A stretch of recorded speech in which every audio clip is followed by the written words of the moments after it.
Hey guys, how's it going? And welcome back to another episode. In today's episode, we're going to be talking about residency. That's right, the most important topic for anyone that's moving to Mexico.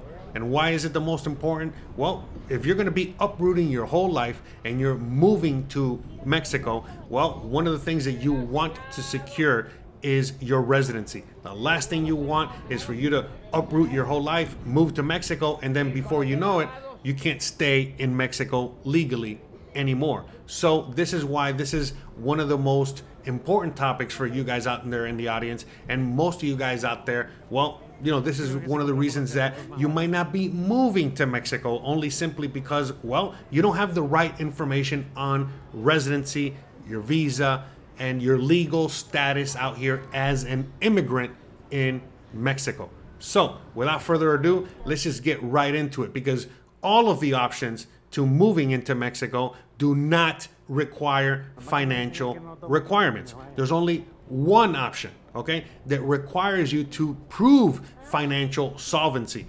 All of the other options do not require you to prove any kind of financial solvency to anyone. Okay, so let's just get right into it, because I know you guys, your time is very valuable, and you guys tuned in to find out exactly how you can stay in Mexico legally. Now, first things first, there are three different types of visas, okay, for you to know about before moving to Mexico. Visa number one is the FMM, which is La Forma Migratoria Múltiple, which basically translates to multiple use migratory form.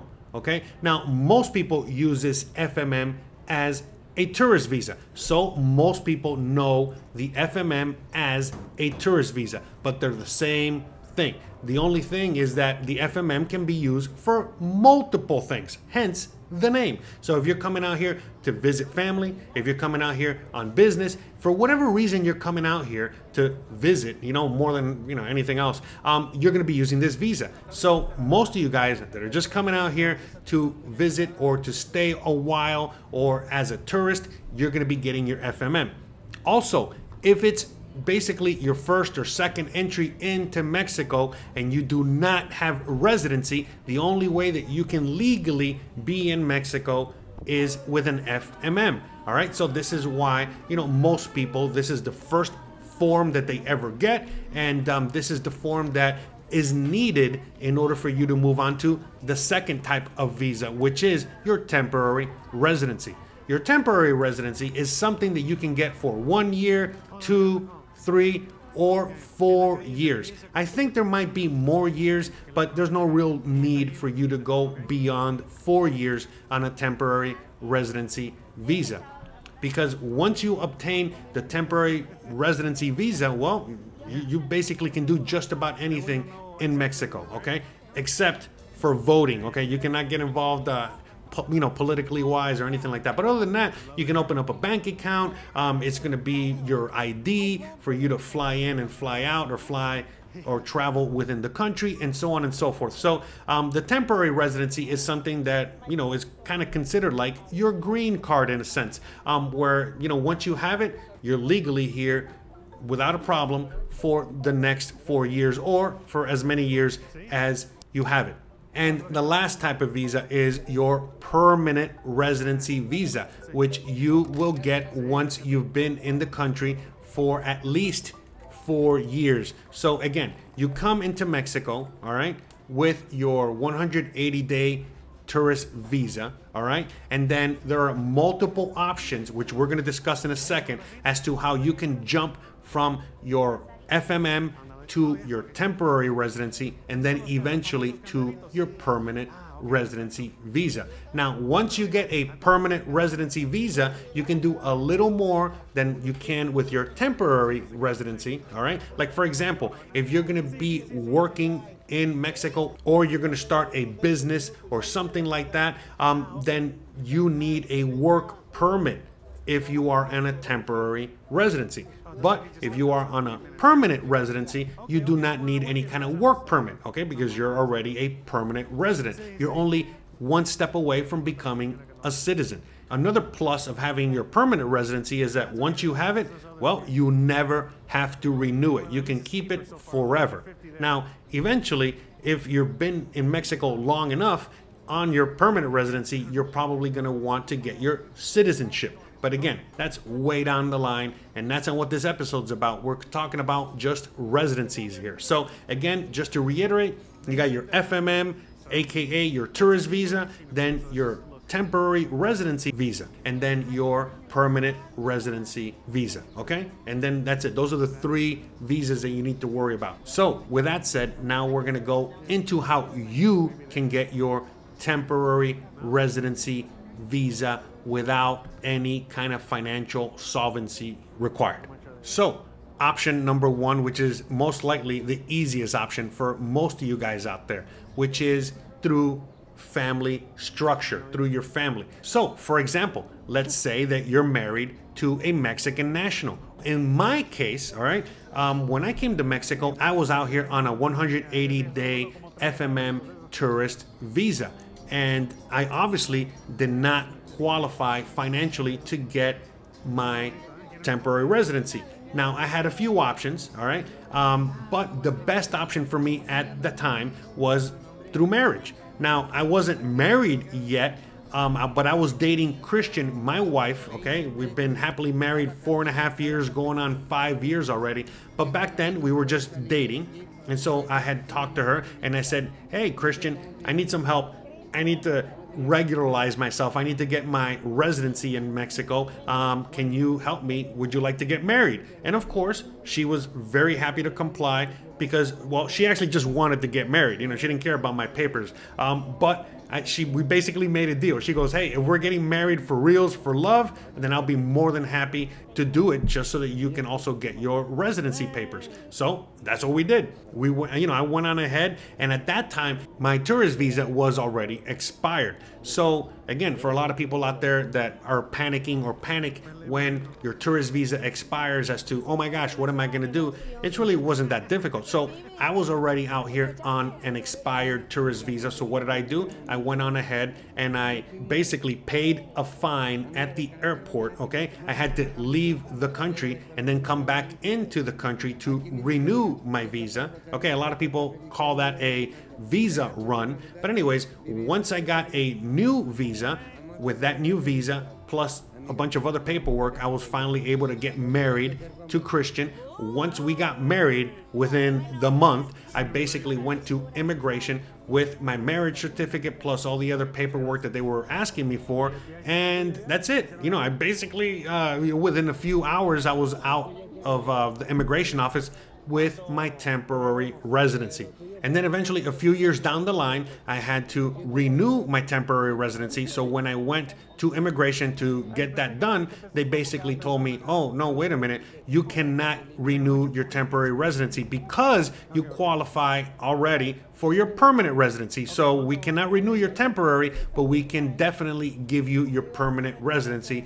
Here's your paperwork. That's it. Just fill it out, come back, you know, do what you got to do, and then we will give you your permanent residency. And that's what I got. So I became a permanent residency, and it was pretty easy, okay? But there are other options that you can do besides getting married to somebody in order for you to get your residency through family structure. For a lot of you guys out there, for it might be you and your wife that are both American or Canadian or wherever you're coming from, all right? And you come into Mexico and you have a child in Mexico. So your child was born in Mexico. So now that child of yours is a Mexican citizen and you are the parents. So now through family structure, you guys automatically qualify for residency, okay?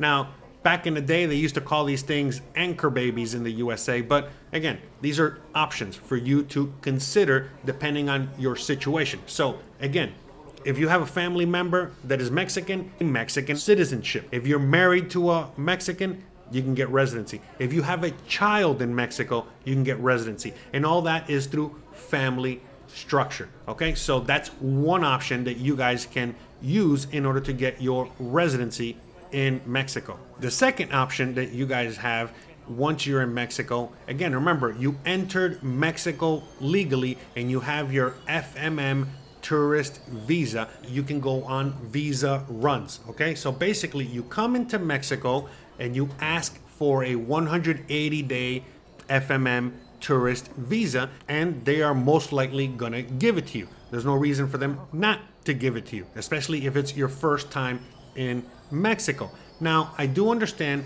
there are certain problematic areas like tourist spots where they might be a little apprehensive about giving you the full 180 days, but that is a very rare occurrence, especially on your first ever trip to Mexico, and if you're asking for 180 days because, well, you want to travel throughout Mexico.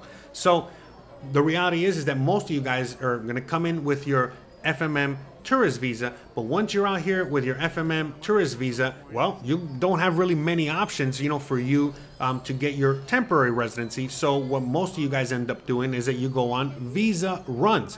And so basically is that right before your visa expires, your FMM tourist visa, you go out of the country and you come right back in. Now, I live in Mérida, Yucatan, all right, all the way in the southern portion of Mexico. So I got Belize and Guatemala right next to me, all right?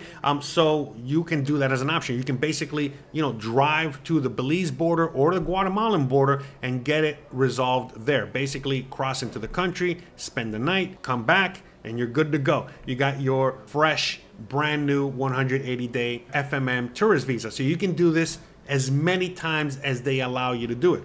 Now, what do I mean by that? Well, because eventually, after you do this multiple times, they're going to prompt you to just get your residency, all right? And we're going to talk about that in a second. So the reality is that you can go on an infinite amount of visa runs until they say no more, and then from that point on, they're just going to basically push you to immigration to get your temporary residency. Now, another option that you can also do is that you can, you know, get sponsored by a job. So again, let's just assume that you're in the USA or Canada and you land a job in Mexico. Well, they will automatically sponsor you, and then automatically you qualify for a temporary residency. That's it. It's as simple as that. And why will you get a temporary residency? Well, because you got a job, you know, for a Mexican company, and well, they need you to be here. So that's already enough legalities for them to, again, get you that work permit and get you that temporary residency for as long as is needed. So that's another option. And you do not have to get this outside of the country. You can come into Mexico on a tourist visa, your FMM, all right? And while you're here, you get a job in Mexico. You know, you're working as a paralegal for a lawyer, or you're working for a tech company, or you're working for Tesla or Ford or whatever. There's tons of companies, tons of Fortune 500 companies, tons of great jobs out here in Mexico. You just got to do your homework and your research on that, or, you know, watch one of my videos talking about how you can get a job out here in Mexico. But regardless, the point I'm making is that you can come into Mexico on your FMM tourist visa, and then once you're here, you find a job, all right? And once you get that job, well, they'll sponsor you, and that sponsorship is enough for you to go and get your temporary residency. So that's another option that you can get residency without having to prove any financial solvency.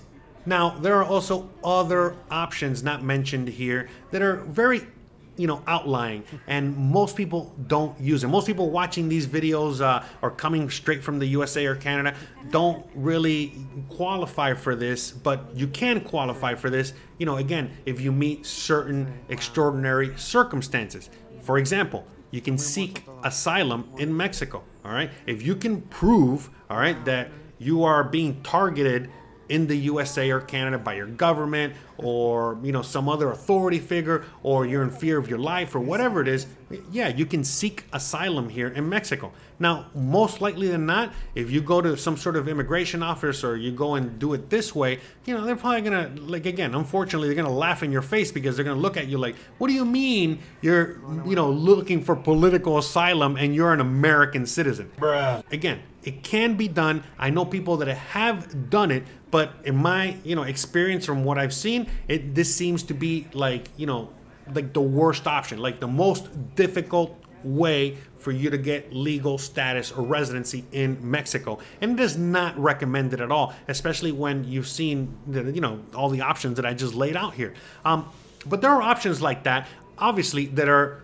available. Now, most likely than not, these options like seeking asylum or whatever, they're relegated to other individuals coming from other countries in which it is very easy for them to prove that they need to seek asylum here in Mexico. And let's not forget that, if you're coming from the USA or Canada, there's a treaty between these countries and Mexico, which allows, you guys to come into Mexico easier and get your residency easier than someone coming from some other country, all right, in Latin America, in Africa, in Asia, that has no treaty with Mexico, and they have to go through a more difficult process to, first of all, get a visa to come to Mexico, but then once they're here, how to really remain legal, all right? Or, people that have crossed into Mexico without any kind of paperwork or passports or whatever, coming from Latin America or another country, and then they can also seek asylum. But because of all the,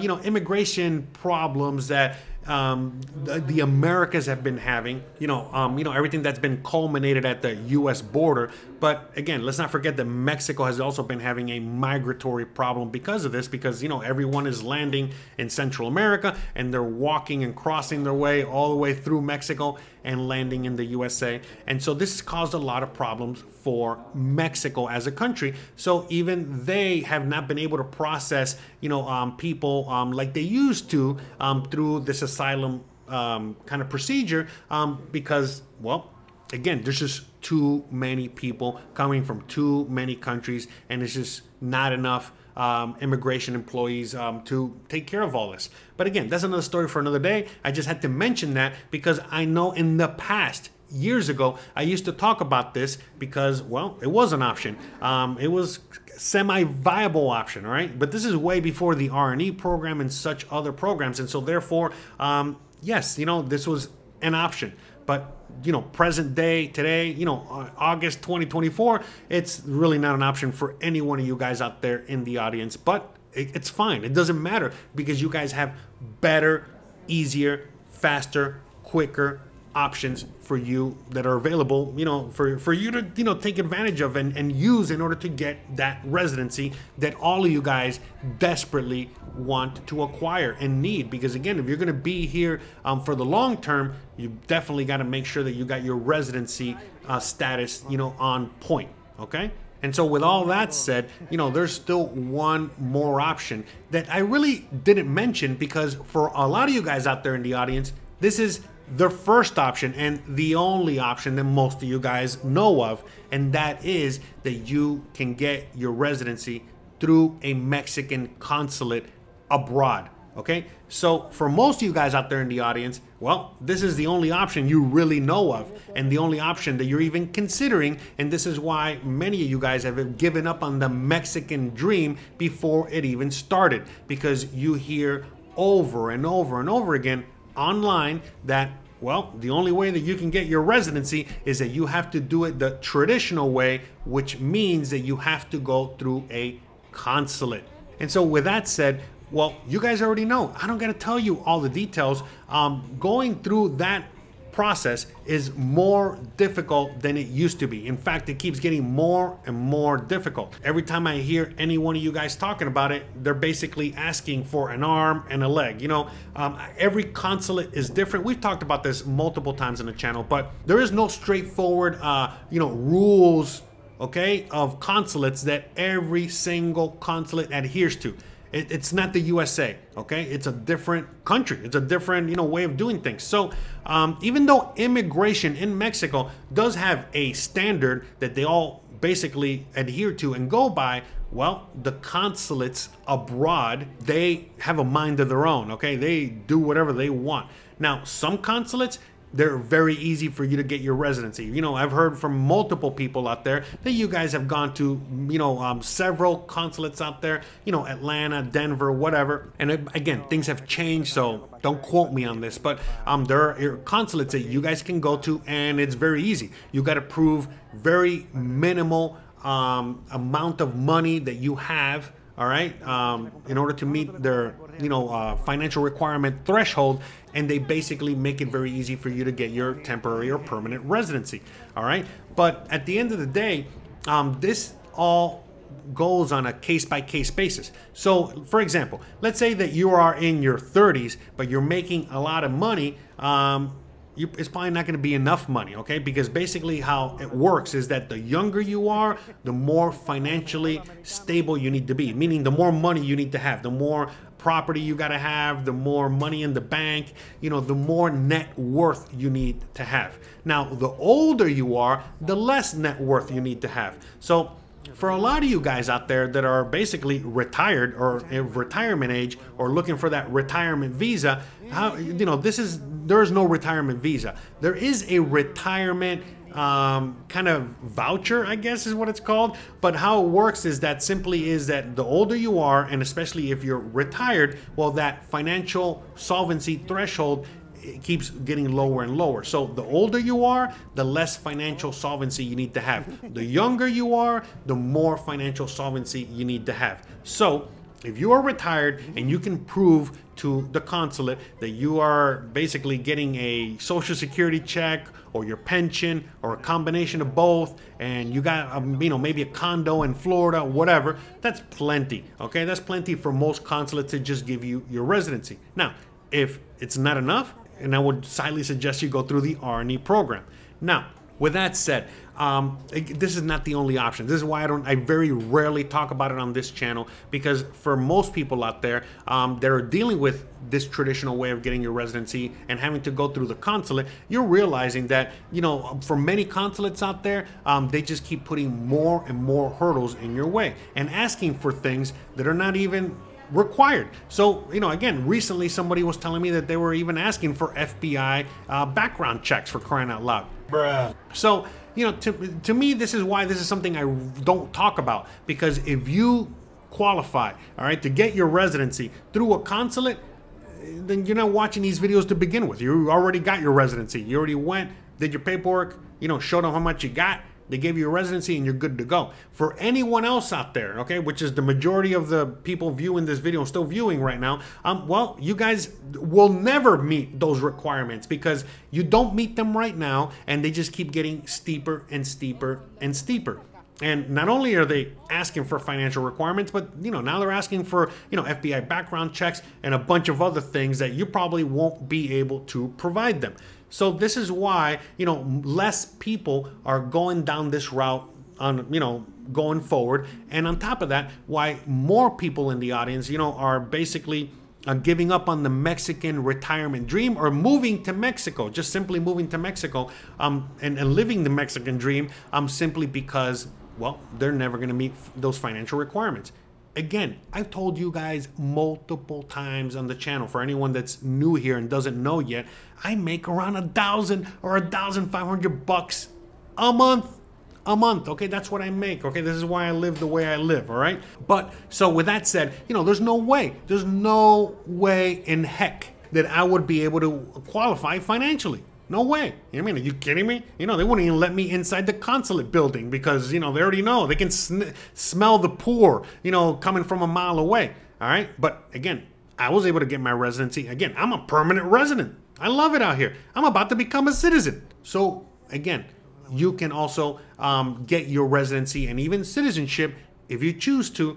But you're gonna have to go through the route of every other immigrant, and it's not gonna be easy. Just like immigrants in your home country have to jump through many hoops and deal with a lot of bureaucracy and go through all these, problems, that are not easy in order to get their residency and or citizenship. So it's the same for you. Now, obviously, it's a lot easier for you if you're an American or a Canadian, but you still got to go through things. You still got to go to the office, and you still got to deal with the immigration official, and you still got to pay certain fees, and you got to fill out the paperwork, and it is what it is. You cannot get away from it. Yeah, you can pay somebody like Jose Novello, which comes on the show all the time, to help you out with that, or you can learn Spanish and do it on your own. But regardless, you got to deal with this, all right? One shape, form, or another, all right? So if you're out there and you can financially provide for yourself to the point where the consulate sees fit that you are, okay to get a residency, well, then yeah, go down that route. But if you, for whatever reason, okay, you're in a situation where you've already explored going through the consulate and you cannot get residency because you don't meet their steep requirements and they don't allow you to do that process in another consulate, well, don't worry, you still have options. You have multiple options, as I was just describing in this video. Okay, so with all that being said, guys, I really hope that you found this video helpful. If I missed anything, all right, and you guys want to share your thoughts, you guys want to share more information, please leave your comments down below. As you guys already know, what I like to do on this channel, we like to share information and help each other out. I'm not about, putting things behind the paywall. I'm not about, just keeping certain information for myself and forcing you guys to pay for it. No. All right. I'm not selling no courses. I'm not selling no programs. I'm not selling anything. Okay. The only thing I sell is my time. If you want to talk to me one-on-one and have a personalized video call consultation where I answer all of your questions, all right? Each session is basically until we're done, usually lasting around an hour. But anyways, I'm here for hire. If you want to go on ahead and hire me to just talk to me and ask me all kinds of questions, you can do that, okay? You can go to my website, you can find out more information on that. Or you can simply go to my YouTube page and just look at all of the videos I have there, search on my YouTube page, for topics such as jobs, residency, gentrification, whatever. And you're gonna find all kinds of videos talking, about all these topics and then some. So please explore my YouTube page, explore my website. All the information you're ever gonna need in moving to Mexico is available for free on my, social medias. Again, like I said, my YouTubes, or my website, or even my Facebook group, and so on and so forth. So all the information is out there for free. But if you're one of those individuals that understands that time is money and you don't have that time, to spend, sifting through all my videos and all that good stuff, again, you can simply pay me and I can answer all of your questions like that.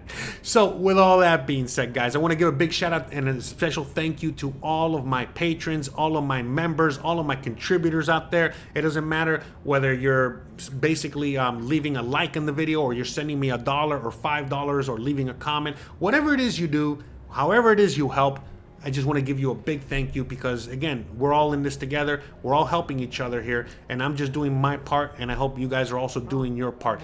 Try to pay it forward, and you will be rewarded handsomely by karma, all right? So, be good, all right? It's a lot easier to be bad, and it's a lot more difficult to be a good person. So be a good person, all right? Just try to spread, positiveness, all right? And good vibes and all that stuff, all right? I know you guys can do it, so that's why I'm telling you, because I believe in you, all right? So with all that being said, guys, I really hope you guys enjoyed today's video. I was trying to make it short. I think it came out a little long, but hey, it is what it is. At least it's going to provide all the information that you're going to need in order to know what you need to do in order to get your residency. And like I said, if you have any questions, please feel free to ask them down below in the comment section. If you have any comments, if you have anything else to add to the conversation, please do. All right, that's what we're trying to, create here, is a giant community for all of us to be able to, again, help each other out one shape, form, or another, okay? All right, guys, so enough of all that, all right? I really hope you guys enjoyed today's video, and if you did, you already know what to do. Don't forget to please like, please subscribe, please share, please hit the bell icon, but more importantly than anything else, please stay awesome. Thanks again for watching, and I'll see you guys on the next one. Bye, guys.